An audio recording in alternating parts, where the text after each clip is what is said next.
Marriage fraud, my sister Patricia reported to federal authorities, her voice dripping with the righteous conviction of someone who'd convinced herself that cruelty was justice. She married him for a green card scheme, he's using her for citizenship, and she's too stupid to see it. My parents had provided evidence to support the claim, photographs supposedly showing we lived separately, statements from neighbors they'd bribed or manipulated, a fabricated timeline suggesting our relationship was a calculated transaction rather than the love story that had saved both our lives. The ICE officer who arrived at our home 3 weeks later was professional, thorough, and clearly prepared to dismantle another fraudulent marriage, until he stepped into our living room, saw the wedding photograph hanging above our fireplace, and went pale as recognition crashed over him. "Mrs. Vasquez?" His voice cracked. "I was there. Table 7. Your husband saved my daughter's life in the emergency room 2 months before your wedding. I cried during your vows." He turned to face me fully, his official demeanor crumbling into something raw and personal. "Who reported you?" "Let me tell you about the family who tried to destroy the most beautiful thing in my life. I met Dr. Rafael Vasquez on the worst night of my existence. It was February, 3 years ago. I'd been driving home from work when a drunk driver ran a red light and demolished the driver's side of my car. I don't remember the impact, just waking up in a trauma bay, surrounded by chaos, with a man's calm voice cutting through my terror. "Elena, stay with me. You're at St. Vincent's. I'm Dr. Vasquez. You have serious injuries, but I need you to fight. Can you do that?" I was 28 years old, bleeding internally, with a collapsed lung and a shattered pelvis. The next 14 hours involved 3 surgeries, 2 transfusions, and a medical team that refused to let me die. Rafael led that team. He stayed past his shift, monitored my recovery personally, and visited my room every day for the 6 weeks I spent in the hospital. At first, I thought it was just exceptional patient care. Then I realized he was finding excuses to talk to me about books, movies, my job as a graphic designer, his dreams of opening a free clinic in his hometown in Mexico. "Is this appropriate?" I asked him once, half joking. "Visiting patients this much?" "Probably not," he admitted. "But I almost lost you on that table. Twice. And now I can't stop being grateful that I didn't." He asked me to dinner 2 weeks after my discharge. We were engaged within a year. My family had opinions about Rafael from the beginning. The Morgans of suburban Chicago were a particular kind of American family, white, comfortable, convinced that their modest success represented the pinnacle of achievement. My father managed a car dealership. My mother ran the PTA and neighborhood watch with equal fervor. My sister Patricia had married young, produced 2 children, and dedicated her life to outperforming everyone around her in the most visible ways possible. They'd expected me to follow the same path. Instead, I'd moved to the city, pursued a creative career, and remained stubbornly single into my late 20s, a failure, by their standards, that required explanation at every family gathering. When I introduced Rafael, I thought they'd be thrilled. He was a doctor, an accomplished surgeon, a genuinely good man who loved their daughter. But Rafael was also Mexican. An immigrant who'd come to the United States on a student visa, earned his medical degree through scholarships and brutal work, and was now a permanent resident working toward citizenship through his own merit. My family saw only one thing: he wasn't what they'd imagined. The comments started immediately. "He's very exotic," my mother said after the first dinner. "Where did you say he was from again?" "Mexico City. He grew up there before coming here for college." "And his family? Are they here legally?" "His family is in Mexico, Mom. And yes, Rafael has always been here legally. Student visa, then work visa, now permanent residency. It just seems convenient, that's all. Meeting a woman right when he needs citizenship." "He doesn't need citizenship. He has a green card. He's a trauma surgeon who saves lives every day." "I'm just saying. These things happen." The implication was clear: Rafael was using me. Our love was a transaction. The brilliant, compassionate man who'd literally saved my life was actually an opportunist seeking immigration benefits. The accusation was so absurd, so divorced from reality, that I initially dismissed it as ignorance that time would correct. I was wrong. Patricia was the worst. My sister had always resented me, for leaving our hometown, for pursuing work she considered frivolous, for refusing to compete in the suburban status games that defined her existence. Rafael's success as a surgeon particularly infuriated her. Her own husband, Brad, was a regional sales manager who'd peaked professionally a decade ago. "You don't even speak Spanish," she pointed out at Christmas, her second glass of wine making her mean. "How do you communicate?" "Rafael speaks perfect English. He's been here since he was 18. But his real language is Spanish." "What does he say when you're not around?" "How do you know what he's really thinking?" "I know because I trust him. Because we've been together for 2 years. Because he's my partner. Or because he's very good at pretending." She smiled thinly. Men like him learn to say what American women want to hear. Men like him? You know what I mean. I did know.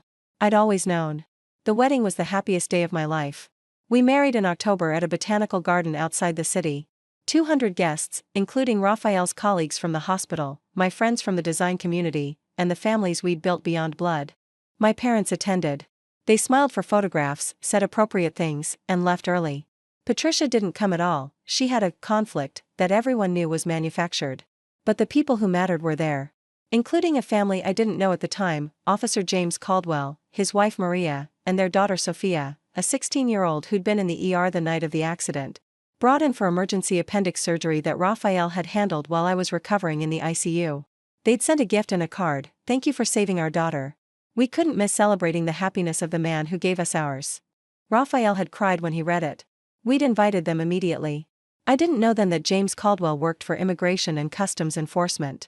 I didn't know that he'd remember that wedding, that evening, that photograph. I didn't know that my family was about to give him a reason to.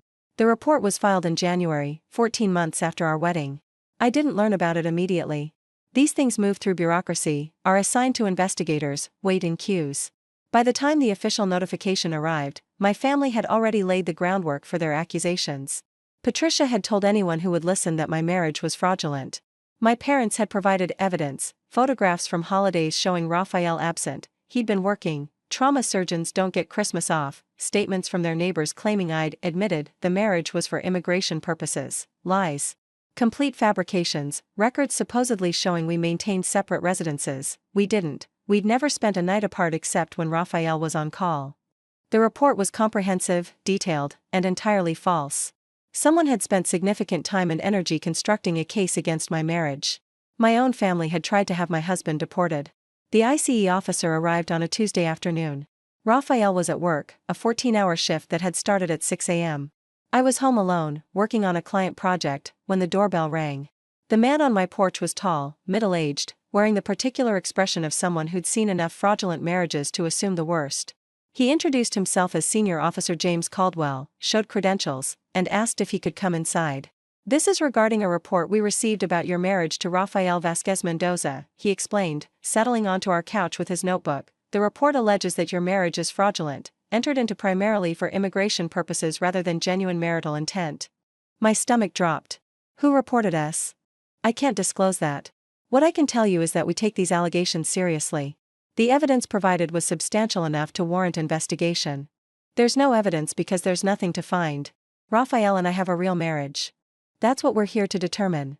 He began asking questions: when we met, how we met, details about our relationship that only genuine couples would know. I answered everything, fighting to keep my voice steady, trying not to show how violated I felt. Then he asked to see the house. Proof that we actually lived together, shared closets, shared bathroom items, the accumulated detritus of two lives genuinely intertwined. I led him through our home. Past the kitchen where Raphael made his grandmother's tamales every Christmas. Past the office where my design work covered one wall and his medical journals covered the other. Past the bedroom where his side of the closet held scrubs and dress shirts, and mine held the dress I'd worn to his hospital's gala last month. We stopped in the living room. He was asking about our photos, the collection of framed memories covering every surface, when his eyes fixed on the wall above the fireplace. Our wedding portrait. Raphael in his black suit, me in my grandmother's altered dress, both of us crying with happiness as we said our vows. Officer Caldwell went pale. "Mrs. Vasquez?" His voice cracked. He crossed to the photograph, staring at it with an expression I couldn't read. "I was there. Table 7. He turned to face me, his professional demeanor crumbling. "Your husband saved my daughter's life in the emergency room 2 months before your wedding. Sophia. 16 years old. Her appendix burst, and he was the surgeon on call." "Sophia Caldwell," I whispered, remembering. "She sent us a thank you card. A beautiful one. We all came to the wedding. My wife, my daughter, myself. Your husband invited us personally after Sophia was discharged." His voice was thick. "I cried during the vows. I watched you both, and I thought, that's real. That's what love looks like."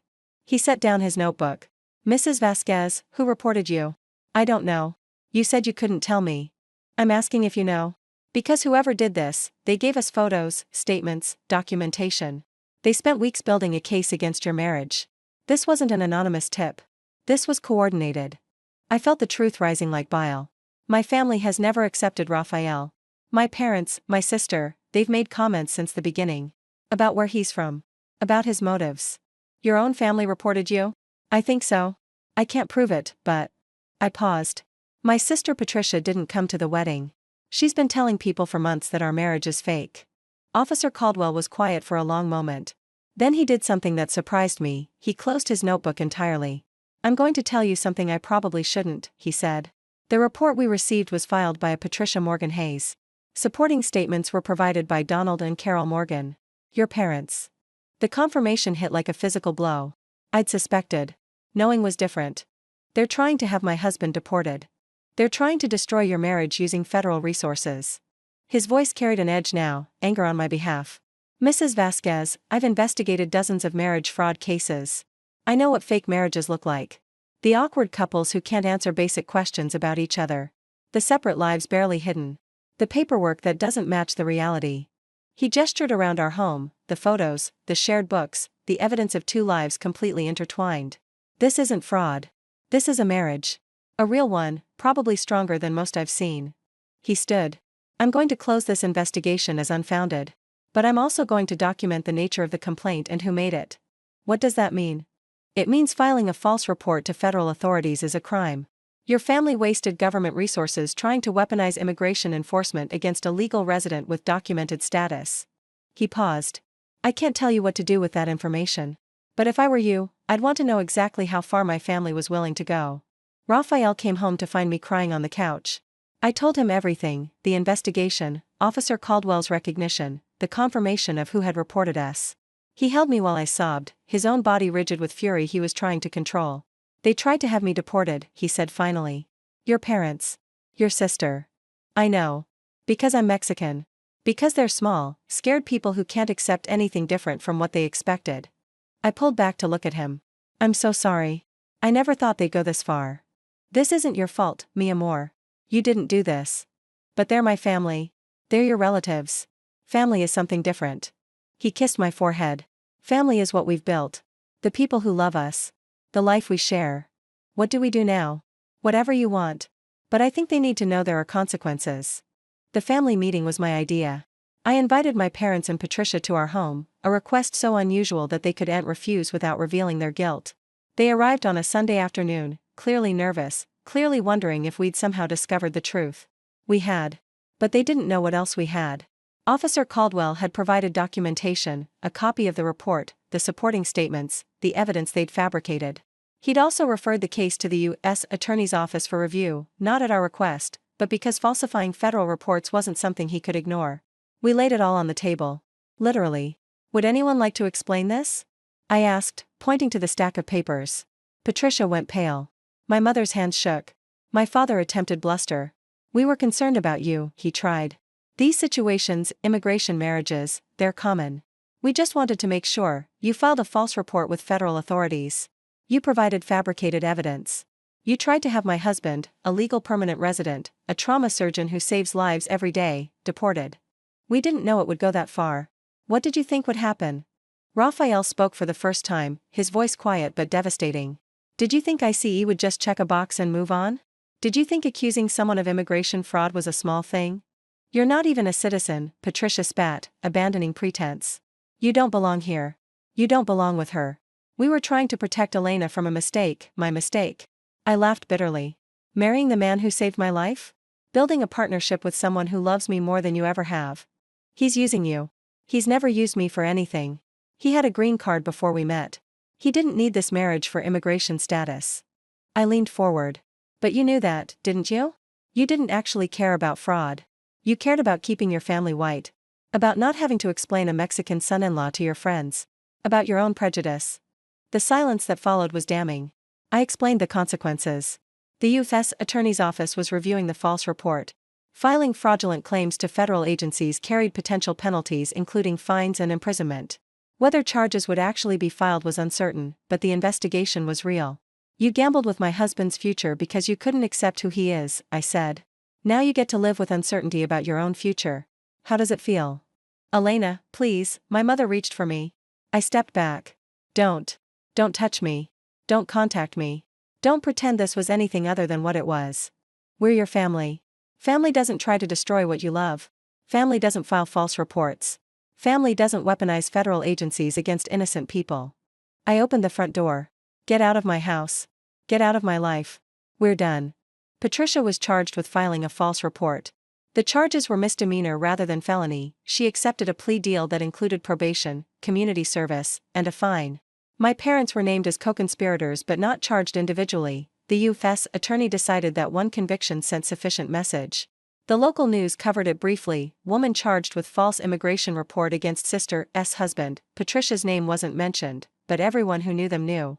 Her perfect suburban reputation shattered on her own cruelty. That was 18 months ago. Raphael became a U.S. citizen last spring. I stood in the naturalization ceremony, crying as he took the oath, thinking about everything we'd survived to reach this moment. Officer Caldwell attended. He'd stayed in touch after closing our case, checking in periodically, sharing updates about Sophia, now a pre-med student who cited Raphael as her inspiration. You know why I became an immigration officer? He asked me after the ceremony. Because I believe in what this country can be. A place where people come to build better lives. Where merit matters more than birthplace.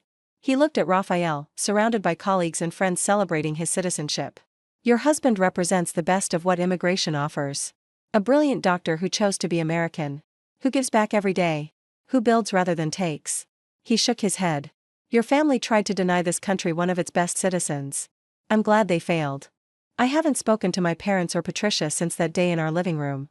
They've tried reaching out, cards at holidays, voicemails on birthdays, emails expressing regret and hope for reconciliation.